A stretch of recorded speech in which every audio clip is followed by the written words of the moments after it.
जो हम पढ़ेंगे बिजनेस एथिक्स के अंदर जो अपना क्वेश्चन है वो है मोरल स्टैंडर्ड और इम्पोर्टेंस ऑफ मोरल स्टैंडर्ड। सबसे पहले हमें समझना होगा कि मोरल स्टैंडर्ड होता क्या है और उसकी हमारे लिए बिजनेस में क्या इम्पोर्टेंस है। जैसे हम बात करते हैं मोरल स्टैंडर्ड वो रहते हैं जब हम बचपन के अपने फ्रेंड या फिर अपनी सोसाइटी से जो चीजें सीखते हुए आ रहे हैं, जो हम अपने मोरल स्टैंडर्ड कहलाते हैं। जैसे हम एग्जांपल की बात करें कि मोरल स्टैंडर्ड का एग्जांपल क्या हो सकता है, जैसे कि हम छोटे थे तो उस समय हम ये कहते थे कि हमें झूठ नहीं बोलना चाहिए या फिर हमें अपने बड़ों की सेवा करनी चाहिए।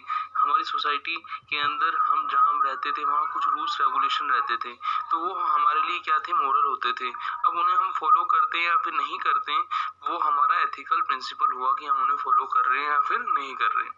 तो यहाँ पे हम देखें तो मोरल जो रहते हैं वो इमोरल से डिफरेंट होते हैं। जैसे कि हम यहाँ पे डिफरेंस देखेंगे मोरल और इमोरल में, फिर हम मोरल स्टैंडर्ड की फीचर्स देखेंगे कि क्या मोरल स्टैंडर्ड के फीचर होते हैं। जो मोरल स्टैंडर्ड की यदि हम बात करें वो नॉन मोरल स्टैंडर्ड से कैसे डिफरेंशिएट है।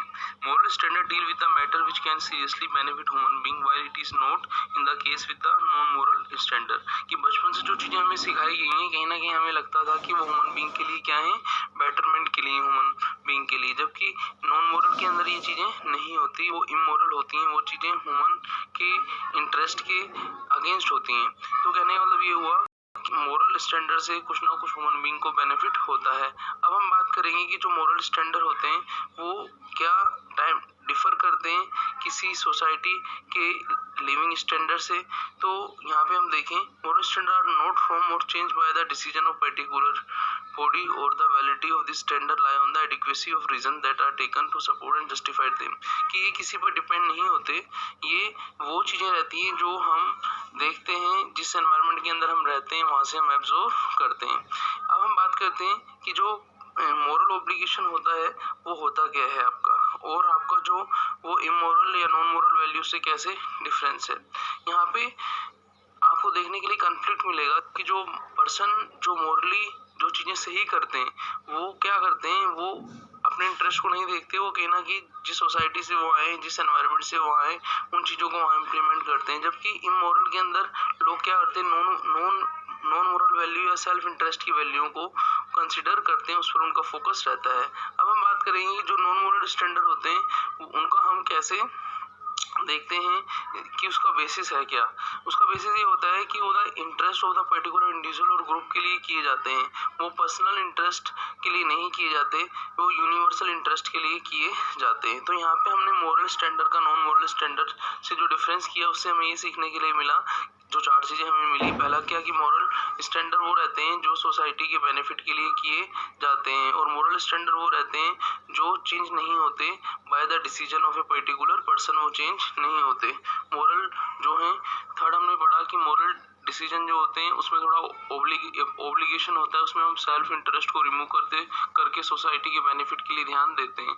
और जो मोरल फोर्थ हमने पढ़ा जो मोरल स्टैंडर्ड होता है उनका वैल्यूएशन हम किसके बेसिस करते हैं, किसके बेसिस पे करते हैं कि जो पर्टिकुलर सोसाइटी या ग्रुप या इंडिविजुअल है उसको उसका क्या बेनिफिट हुआ है, वहाँ पे हम यूनिवर्सल इंटरेस्ट को देखते हैं, पर्सनल इंटरेस्ट को नहीं देखते। अब हम मोरल स्टैंडर्ड्स के फीचर्स की तरफ आगे बढ़ते हैं। फीचर्स के अंदर हम चलते हैं तो पहली जो फीचर है वो क्या है, deal with the subject having serious implication in society, environment and work place.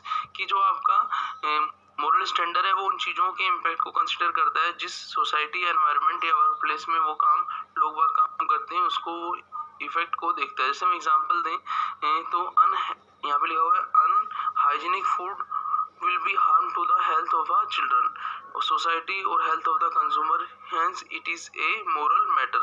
कि आप यदि फूड प्रोसेसिंग की प्रोसेस में और आप अनहाइजीन फूड्स की प्रोसेस करते हो तो वो कहीं ना कहीं सोसाइटी के लिए क्या है, आपका नुकसानदायक है, और सोसाइटी पर इम्पैक्ट जो डालेगा वो गलत इम्पैक्ट उसका जाएगा। तो इसका मतलब ये हुआ कि पहली जो फीचर है वो क्या है, moral standard deals with the subject having a serious implication in society, कि सोसाइटी या एनवायरनमेंट पर उसका क्या इफेक्ट पड़ता है। सेकंड क्या है, self regulatory moral standard are self regulatory.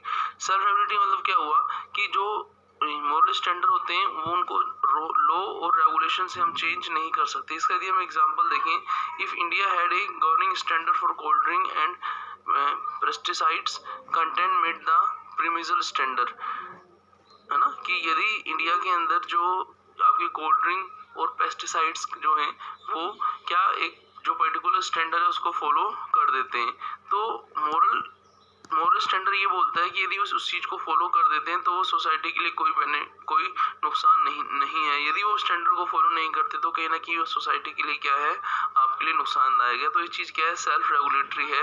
Moral standard क्या है, सेल्फ रेगुलेटरी है ना, जिसको हम लॉ के अकॉर्डिंग चेंज नहीं कर सकते। अब जैसे मान लीजिए लॉ के अकॉर्डिंग चेंज नहीं कर सकते, इसको यदि हम आगे बढ़ाएं इस बात को, moral standard dictate that if the level of pesticides is bad for health and the manufacturer must correct it and stop marketing the product till it makes the correct। कि जब वो जो कोल्ड ड्रिंक्स वगैरह जो बना रही है company, यदि वो स्टैंडर्ड को मेट कर रही है, पूरा कर रही है, तो गवर्नमेंट या लॉ उनके ऊपर वो रेगुलेशन नहीं लगा सकता। ये उनका सेल्फ रेगुलेटरी है कि उस चीज को कैसे कंट्रोल कर सकते हैं वो। थर्ड आता है अपना जो मोरल स्टैंडर्ड है, not guided by the self interest. ठीक है ना, पहले हमने पढ़ा था सेल्फ रेगुलेटरी होते हैं, अब हम पढ़ रहे हैं not guided by self interest. जैसा कि हमने मोरल का नॉन मोरल से जो हमने डिफरेंस किया था, तो वहां पे हमने यही देखा था कि यदि कोई पर्सन सेल्फ इंटरेस्ट के लिए काम कर रहा है तो वो इमोरल है, और यदि वो एनवायरनमेंट या सोसाइटी के लिए काम कर रहा है तो वो मोरल है। तो यहाँ पे जो आपके मोरल स्टैंडर्ड जो रहते हैं not guided by self interest होते हैं, वो सोसाइटी के लिए बेनिफिट के लिए होते हैं। अब देखिए नेक्स्ट क्या है आपका, सेल्फ इन्फ्लेक्टिंग। मोरल स्टैंडर्ड आज सेल्फ इन्फ्लेक्टिंग का मतलब ये हुआ, यदि one fail to stand up to moral standard he or she feel bad or guilty or failure become remorseful। इसका मतलब क्या हुआ कि यदि कोई पर्सन मोरल स्टैंडर्ड को मैच नहीं कर सकता, तो हो सकता है कि किसी के लिए वो चीज क्या हो, गलत हो, है ना। तो वो चीजें हमें कंसिडर करनी है कि हम यदि खुद यदि हम सेटिस्फाइड है तो हम सोसाइटी को सेटिस्फाइड कर सकते हैं। अब हम बात करेंगे कि जो आपके मोरल स्टैंडर्ड हैं वो कैसे राइट और रॉन्ग सोसाइटी के लिए हो सकते हैं, और जो गुड मोरल स्टैंडर्ड हैं वो सोसाइटी के लिए कैसे इंपॉर्टेंट हैं। तो फर्स्ट पॉइंट है moral standard help in governing the business activity, कि बिजनेस की जो एक्टिविटी होती है उसके अंदर ये सब चीजें हमें देखने के लिए मिलती हैं। दूसरा क्या है, it help in distinguish right action from the wrong action. जब हम मोरल चीज को समझ लेंगे कि जो चीज हम सेल्फ इंटरेस्ट के लिए कर रहे हैं, सोसाइटी के लिए नहीं कर रहे, सोसाइटी में उसका बेनिफिट नहीं है, तो वो डिस्टिंग्विश कर रहा है राइट और रॉन्ग के अंदर, डिस्टिंग्विश कर रहा है कि वो इमोरल है। It help in maintaining the coordinal relation. Coordinal relation क्या होता है, आपका जो बिजनेस के अंदर आपका जो वर्कर रहते हैं, जो आपका स्टेक होल्डर रहते हैं, तो बिजनेस के स्टेक होल्डर के जो रिलेशन है उसको मेंटेन करने में मोरल स्टैंडर्ड क्या करता है, हेल्प करता है। क्योंकि जब हम वर्कर्स को मोरली स्ट्रॉन्ग रखेंगे तो कहीं ना कहीं हमारे नेशन का एनवायरनमेंट भी क्या होगा, अच्छा होगा।